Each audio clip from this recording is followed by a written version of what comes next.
setia, ku melayanimu.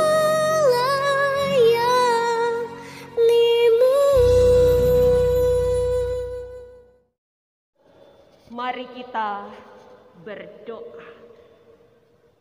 Seperti rusa yang merindukan sungai, demikian jiwa kami merindukan-Mu ya Tuhan.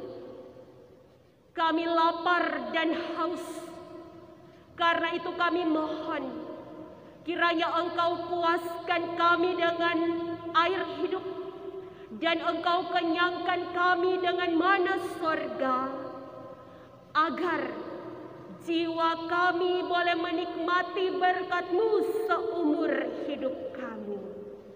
Sabda-Mu kami rindukan, berbicaralah ya Tuhan, dalam nama Tuhan Yesus. Amin. Saudara-saudara, kebenaran firman Tuhan malam hari ini dari Amsal pasal 4 ayat 4 demikian.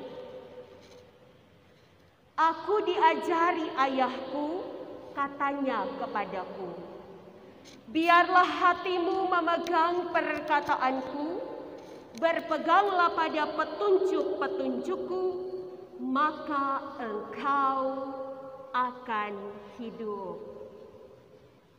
Salam kasih buat semua anak-anak Tuhan, baik yang ada di gedung gereja ini maupun yang ada di rumah masing-masing. Ada sehat-sehat Jo? Bolehkah saudara kita mengangkat tangan kanan kita? Mari kita lambaikan perlahan sebagai tanda bahwa kita diberkati Tuhan. Masih semangat? Sekarang tangan kanan, tangan kiri.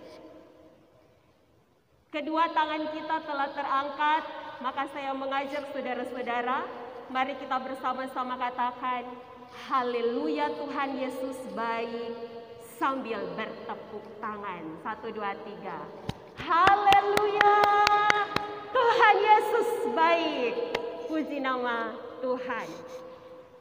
Memilih hidup. Memilih hidup adalah tema khotbah kita di saat ini. Jemaat Tuhan,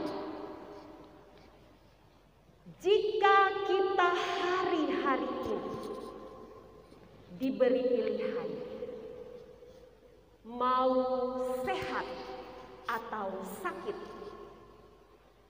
pasti kita memilih sehat. Jika kepada saudara-saudara kita yang sedang sakit diberi pilihan mau sembuh atau tetap menderita sakit, pasti mereka akan memilih sembuh.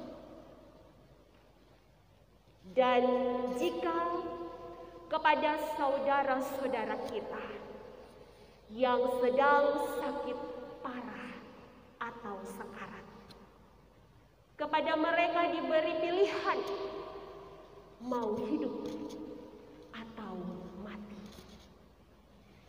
pasti pada umumnya saudara-saudara kita ini akan memilih hidup. Amsal pasal 4 ayat 4 adalah sebuah dasar yang diberikan oleh Raja Daud kepada anaknya Salomo. Sebuah dasar agar Salomo yang nantinya akan menjadi raja menggantikan Daud tetap hidup. Saudara, dalam Kamus Besar Bahasa Indonesia, saya menemukan ada 7 sampai 8 definisi hidup. Tetapi saya hanya mengutip 5. Yang pertama, hidup artinya bernyawa atau bernafas. Kedua, hidup artinya bergerak. Orang pe tangan masih bergerak, kaki masih bergerak, orang pe oto masih berjalan, itu hidup. Yang ketiga, masih bisa bekerja sebagaimana mestinya. Dan yang keempat, tetap mendapatkan rezeki. Kalau orang dapat doi, masih bisa beli beras, masih bisa beli ikan, beli sayur, bayar listrik dan air, kasih persembahan di gereja, hidup itu. Dan yang kelima, tetap selamat. Saudaraku, bagaimana cara agar Raja Salomo ini bisa tetap bernyawa, bisa tetap bergerak, ia bisa tetap bekerja sebagai seorang raja sebagaimana mestinya, ia bisa tetap makan bersama dengan seisi istana, dan ia bisa tetap selamat dari musuh-musuhnya. Amsal pasal 4 ayat 4 memberikan dua cara. Yang pertama, saudara, agar hati Salomo memegang perkataan sang ayah. Yang kedua, agar tangan Salomo berpegang pada petunjuk sang ayah. Jadi ada dua, hati dan tangan. Hati memegang perkataan dan tangan memegang petunjuk. Saudara, ayah atau bapak atau papa, papi, dad, father. Dalam bahasa Aramnya itu abah. Abah artinya sapaan seorang anak kepada ayahnya. Tetapi ketika kata abah ini juga masuk dari bahasa Aram ke dalam kosakata bahasa Ibrani yang terdapat di dalam Talmud atau kumpulan hukum Yahudi, maka kata abah ini bukan hanya menunjuk pada sapaan seorang anak kepada ayahnya, tetapi panggilan penghormatan kepada guru atau rabi.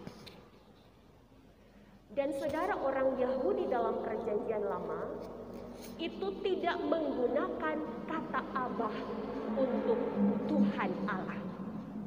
Sedangkan mereka menyebut nama Allah itu kudus, sehingga mereka tidak menyebutnya Allah tetapi Adonai. Nah, dalam Perjanjian Baru ada 3 kali kata abah muncul. Yang pertama dalam Markus 14 ayat 36, Roma pasal 8 ayat 15, dan Galatia pasal 4 ayat 6. Saya bacakan satu bagian saja, yaitu Markus pasal 14 ayat 36. Demikian di situ dikatakan. Katanya, ini doa di Taman Getsemani.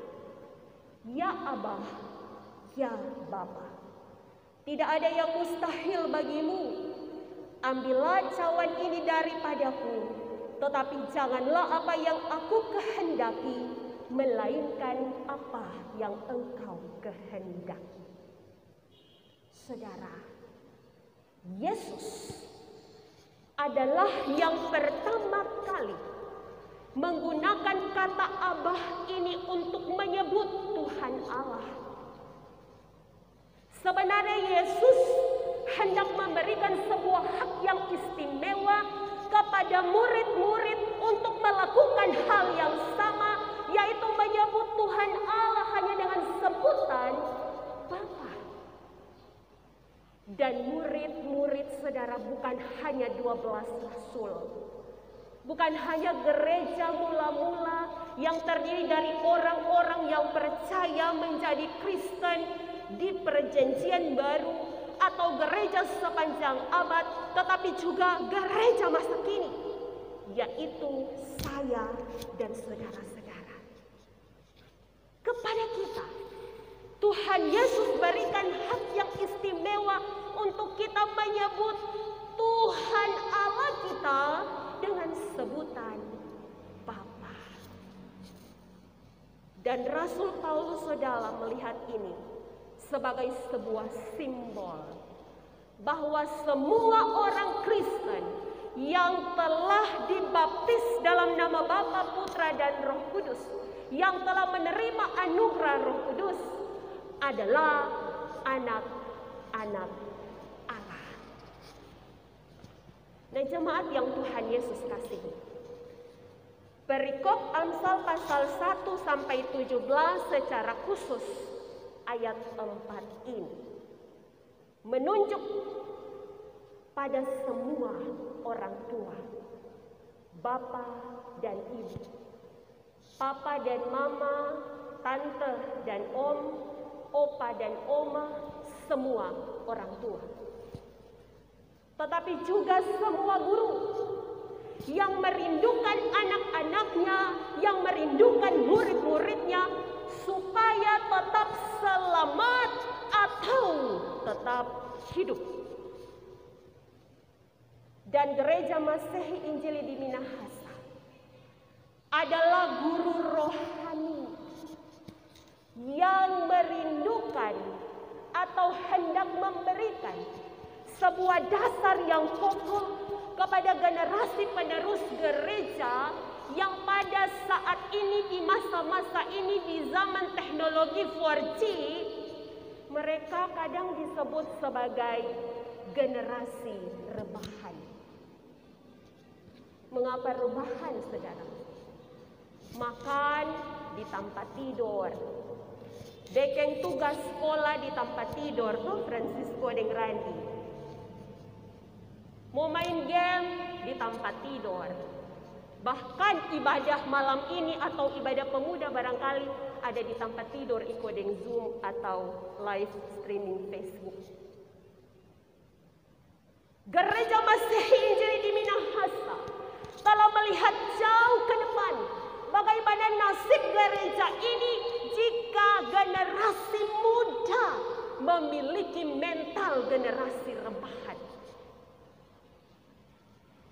Tetapi juga saudara, fakta bahwa anak-anak kita pemuda dan remaja, karena katuk dorang sehat, dorang badan kuat, maka di masa-masa pandemi ini mereka kadang abai.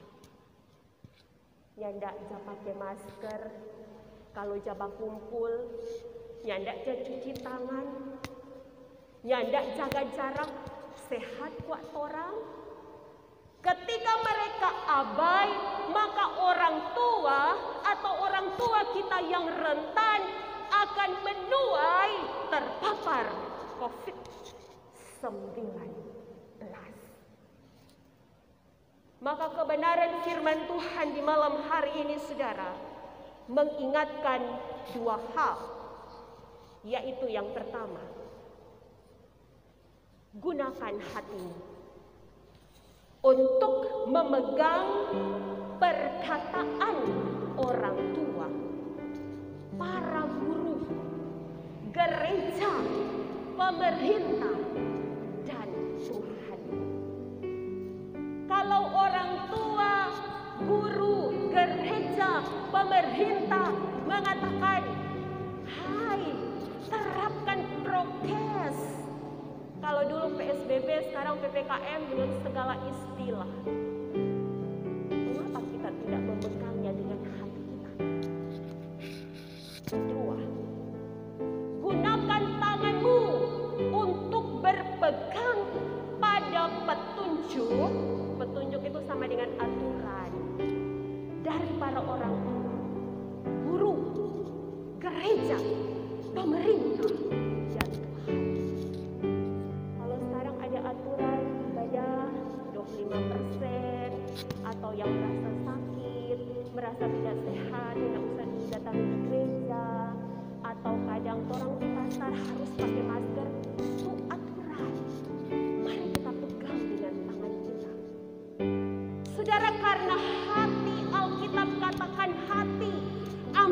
pasal 4 ayat 23, hati adalah pusat kehidupan. Dalam 1 Raja-Raja 8 ayat 38, hati adalah tempat kedudukan emosi atau perasaan. Tetapi juga 1 Raja-Raja 4 ayat 29, hati adalah tempat kedudukan dari pengertian. Dan 1 Raja-Raja 3 ayat 12, hati adalah tempat hikmat.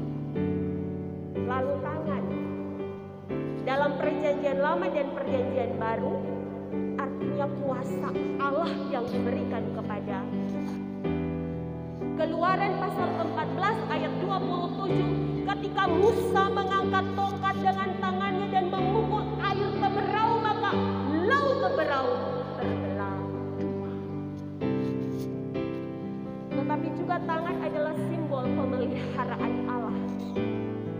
Dari Matius pasal 4 ayat 6. Nah, saudaraku yang Tuhan Yesus berkati, dengan demikian, sebagai anak-anak dalam keluarga, sebagai murid-murid dalam sekolah kehidupan, dan sebagai anak-anak Tuhan, mari saya mengajak kita lewat kebenaran firman Tuhan ini untuk kita menggunakan hati kita, yang artinya pikiran, akal budi kita, yang artinya emosi atau perasaan kita, tetapi juga hikmat, yaitu ilmu pengetahuan yang kita miliki untuk memegang setiap perkataan yang baik.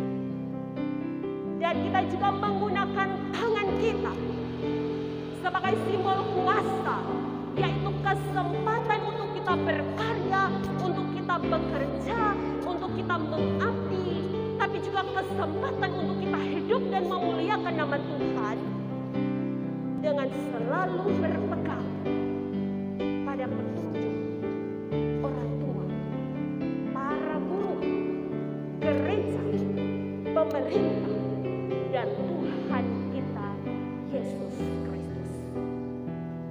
Agar siapapun kita di masa-masa yang sulit ini, di hari-hari ini, kita akan tetap hidup, tetap bisa bekerja, tetap bisa mendapatkan berkat, dan tetap selamat. Mari kita berdoa, saudara. Kita ucapkan bersama-sama doa Bapa kami. Kita berdoa. Bapa kami yang di surga, dikuduskanlah namamu, datanglah kerajaan-Mu, jadilah kehendak-Mu di bumi seperti di surga. Berikan kami pada hari ini makanan kami yang secukupnya, dan ampunilah akan kesalahan kami, seperti kami juga mengampuni orang yang bersalah kepada kami. Dan janganlah membawa kami ke dalam pencobaan, tetapi lepaskan kami dari yang jahat. Karena Engkaulah yang mempunyai kerajaan, kuasa dan kemuliaan sampai selama-lamanya. Amin.